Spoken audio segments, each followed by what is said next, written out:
Did you know that quality defects cost manufacturers $1.2 million annually through reworks and customer returns and recalls? Not to mention that if the company builds things like cars, planes, or any sort of transportation where a piece could be defective, it can seriously be a safety hazard and cause headaches and lawsuits across the board. These are the problems that manufacturers not only in America but across the world face on a daily and yearly basis, worrying about if their parts are being produced correctly and if they're going to be safe for production and use in their actual products. Even the smallest defects in a part or a piece for a product can actually manage to completely unfold the whole project. Did you know that with Boeing, even a single fan on a turbine of their engines, a millimeter small or even smaller, has a tolerance of less than 1%, which means that they have to be very, very particular and very, very quality assured that each piece they produce is up to code and up to standards. So now that you see how important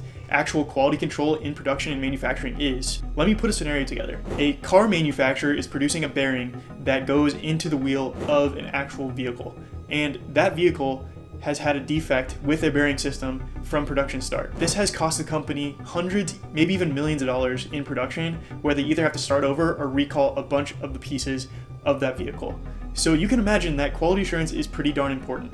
Well, today I'm going to go over an AI agent and an AI workflow that makes sure that even during production and before production ends, that quality and the production of that piece or that machine is running smoothly and not causing any problems, and making sure that decision makers and manufacturing people working in production catch the mistakes before they turn into massive problems like this scenario. So just this small automation and workflow can save companies hundreds of thousands, even millions of dollars in using machines that produce products or produce pieces for those products. Before I get into the good stuff of this video, I wanted to let you know that on my website, proverbaiconsulting.com, I have a free readiness review for any business or team that wants to know if any of their systems or daily manual tasks can be automated with AI or AI automations. Now, this readiness review can cost businesses up to $8,000 running from a regular or normal consulting business. However, I have automated that whole process to save you a bunch of time and money, and on my site right now, it is completely free. So if you want to go and get and see if my systems and if AI automation is ready for you or your business, please click the link below in my description, go get your free readiness review right now and see where you can implement systems today. All right, let's get back to the video. All right, everybody, so here's my automation. As you can see, this is based off a schedule trigger for each of these pieces of the workflow. And I don't have a machine that I use on a daily basis, so I'm going to simulate this with simulation random data that we're going to generate from a code node. And this whole automation would be meant for any business that has machines like CNC machines or any sort of milling types, 3D printing, that kind of thing. But for this instance, this will be a production of just a random object that has a machine that tracks vibrations. So you can kind of look at this as a milling machine or a CNC machine. Now, I have worked in manufacturing previously in my career, and as an analyst in that company, I saw firsthand the type of data that is usually collected from large manufacturers. The company that I worked for was a mid-size, but they were very particular about collecting data and making sure that every machine that they had was putting out data that it can be tracked. And the runtimes on things like that, like a CNC machine, is super important for production, but also keeping up with their production of different pieces of product or materials that would be used for businesses or prototypes in some situations. And the company that I worked for had very stringent, very high thresholds of quality, because the company that I worked for had things like government contracts, had prototype contracts for very large companies that produced things for aerospace, that produced things for the military, that produced things, I can't tell you exactly who, but let's just say they're very large companies and they're all in the top 10 of revenue in the world. So this kind of business was predicated on creating prototypes at very, very high tolerances. So their room for error with their machines had to be very, very low. And I know just tracking on straight quality is super important for manufacturers. It's what keeps their runtimes high. It's what keeps their production quality, because the last thing they need is recalls. The last thing they need is to redo production.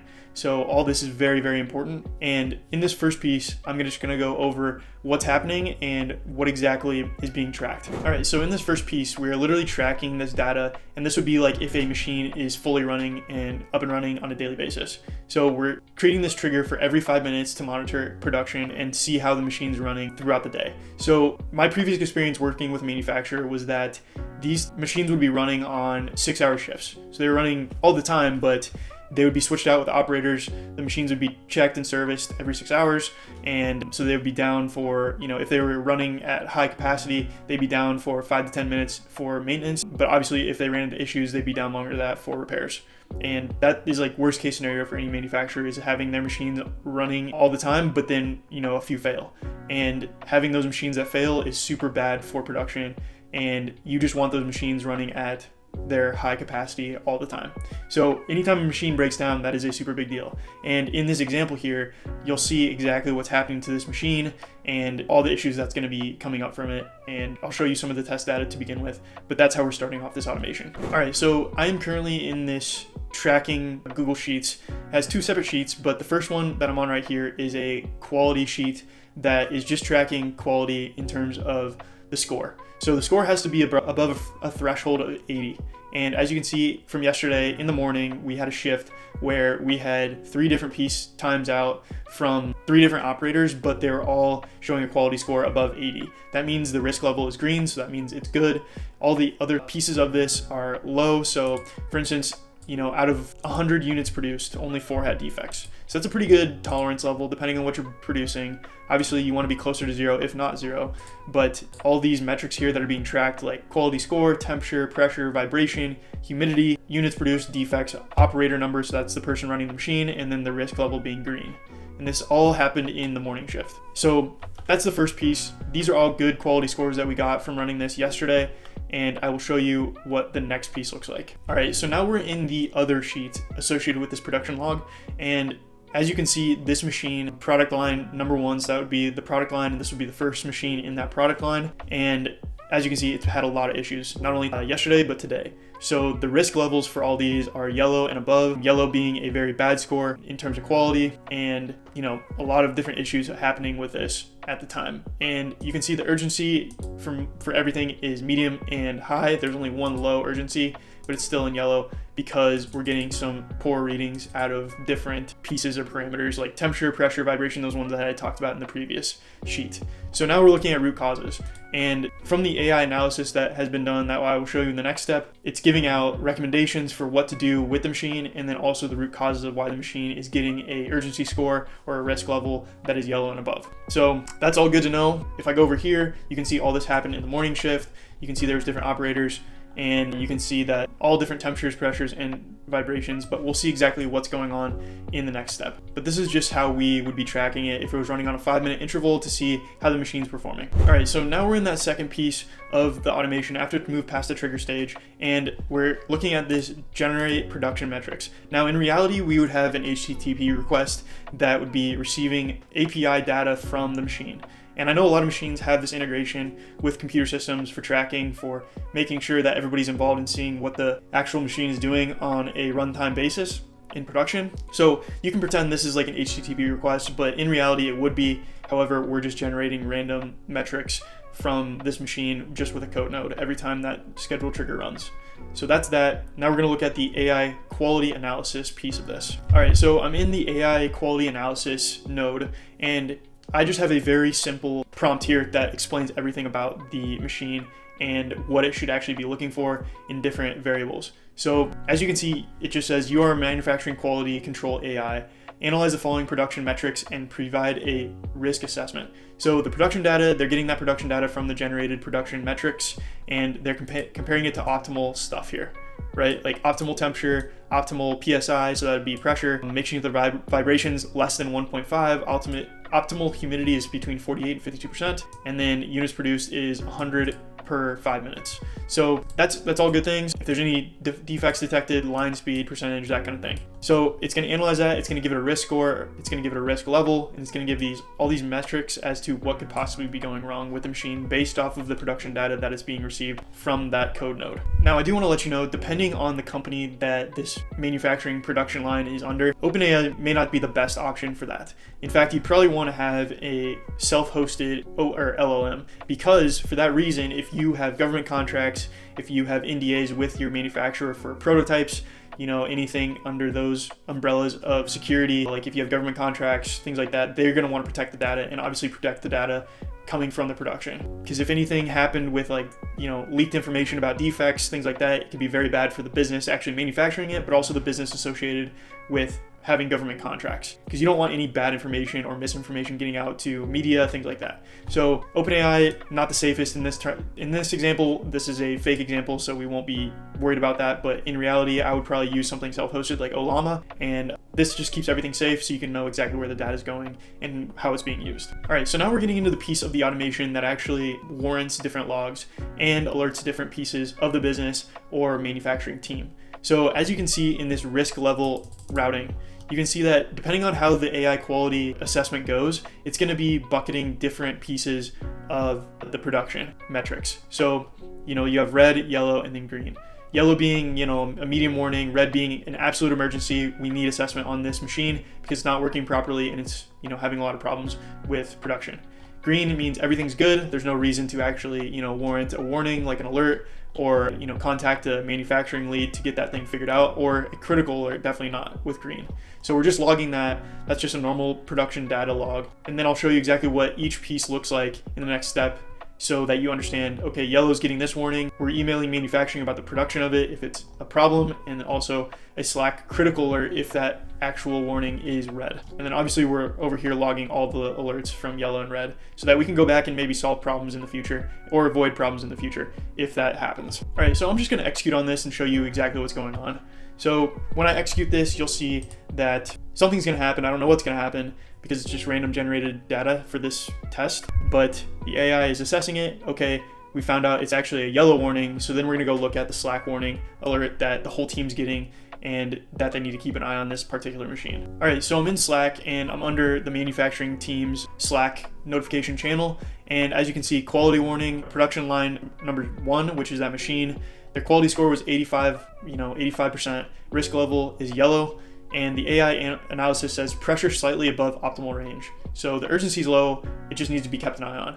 The sensor readings show the temperature is normal, the pressure, like I said, is a little bit high, but the vibration is good and there's low defects. So the recommendation is that you should check pressure systems for possible recalibration, monitor pressure levels closely for the next few shifts. So that's just really a notification to operators and making sure they know what to check and stay up to date with. So it's good to know, and you'll know that in recommendations, you can monitor pressure levels and it happened at this time. For the critical red alert, use this enhanced version.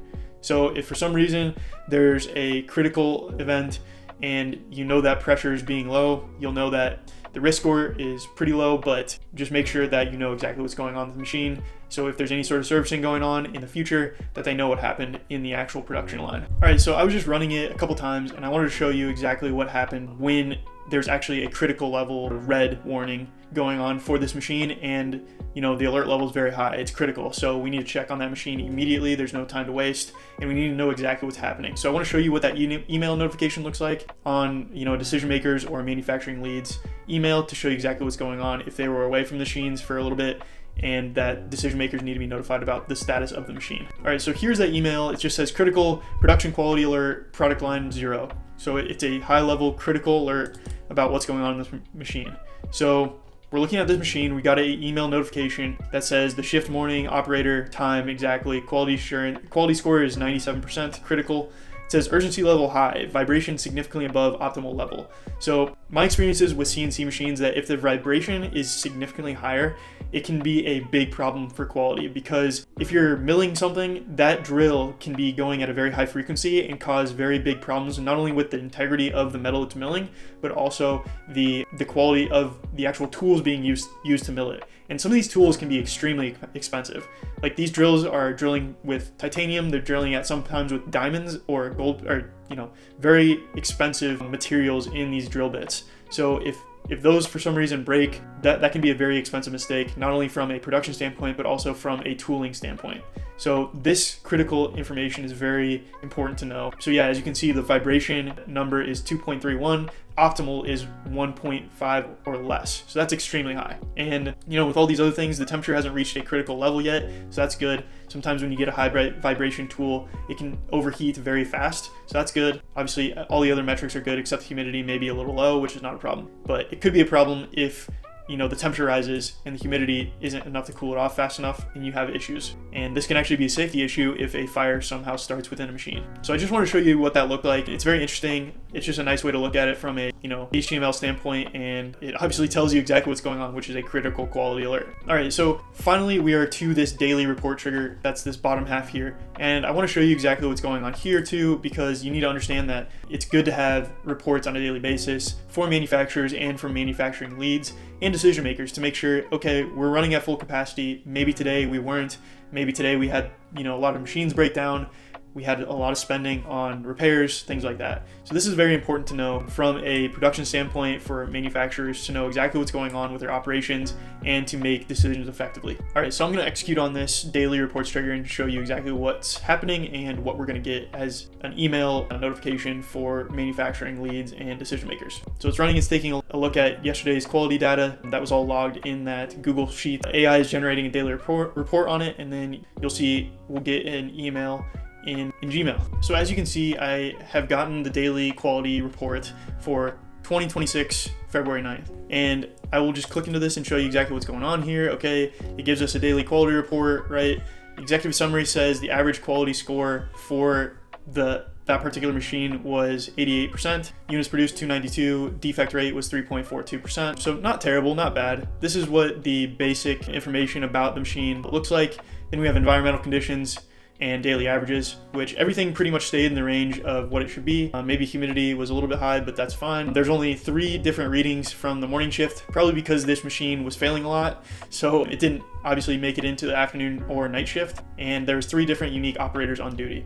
Now, the recommendations for tomorrow is review shift performance data to identify training opportunities, monitor environmental conditions throughout the day, schedule preemptive maintenance if vibration levels are trending upward, and prepare for management review meeting with latest quality metrics. And then it's just a basic brief right there. But yeah, I mean, it's a pretty cool little report. This would go out to a decision maker, maybe a manufacturing lead, maybe head of manufacturing, maybe even a COO. So all good stuff here. All right, so finally, I do want to run this last schedule trigger, which is a weekly trend analysis, just to see what gets put out. I only have 2 days of data, so you won't be able to see that much, but I'll just run it for you to see what it looks like in Slack and what the trend looks like. So it's basically reading the last 7 days of historical data. It's aggregating the weekly data. It's using AI to identify any quality trends. This is always good if you're doing a big job for a business and seeing how production has trended throughout the week and see exactly what's going on the back end so that you can make adjustments if you get another large contract like this and you produce more within a short period of time. All right, so once again, I'm in Slack and I'm under that manufacturing team, but essentially it's the analysis of 7-day quality trends from this date to this date. Basically, it's very, very simple little quality trends, day of week patterns, anomalies, predictive insights, and action steps. So I think this is really good for a team that really wants to be in high production. And obviously, if you want your production to be as efficient as possible, this is great for everybody on the team to be aligned. Every operator will be able to see this because they're all going to be part of this manufacturing team, and obviously decision makers will be a part of this Slack team as well, or this channel. So this is all good information. Everybody gets to stay aligned. Everybody gets updated on what the status is of different machines and the statuses of jobs that are going on within the production. So I know for the business that I was running, that I was working in, it was very important for all operators to be in accordance with everybody because the turnover on operators or machinists was very high, and you might even get people that are kind of like temporary sort of machinists that work, so they need to be aligned on a lot of things because they may not know exactly how that business has worked in the past. So if they can be aligned on production of machines and how things are done from a production and output standpoint of that business, this can be super helpful to keep them aligned and super easy because Slack is very easy to use, it's very easy to understand, and it's very easy to add on users and add channels for what you need. All right, so that concludes my manufacturing quality assurance alert agent workflow that is super beneficial for any business that's running super lean, but also wants to keep track and keep their efficiency and quality up through production. So instead of using these generated data, you can actually hook this up to an HTTP request node that allows you to utilize any sort of electronic system through the actual machine. So you're getting real-time data, you're getting all the data that you need to be efficient, to alert to any sort of critical, urgency alerts that may be problems with the machine or maybe killing production. And yeah, I think any business that does heavy manufacturing, even slight to below average manufacturing, would benefit from this and save tons of money in the process. So thank you for watching my video this week. Hope you liked it. If you like this kind of stuff and you want to see more real world applications for AI and AI automations, please like and subscribe to my channel, JR Automations. And obviously in the comments, leave any sort of thing that you want to see, because I'm always looking for new ideas and always looking for new opportunities to make AI and AI automation agents that can help businesses with real world problems. So drop your comments down, tell me what you want to see, and I'll do my best to produce those videos. Once again, thank you, and I will see you next week.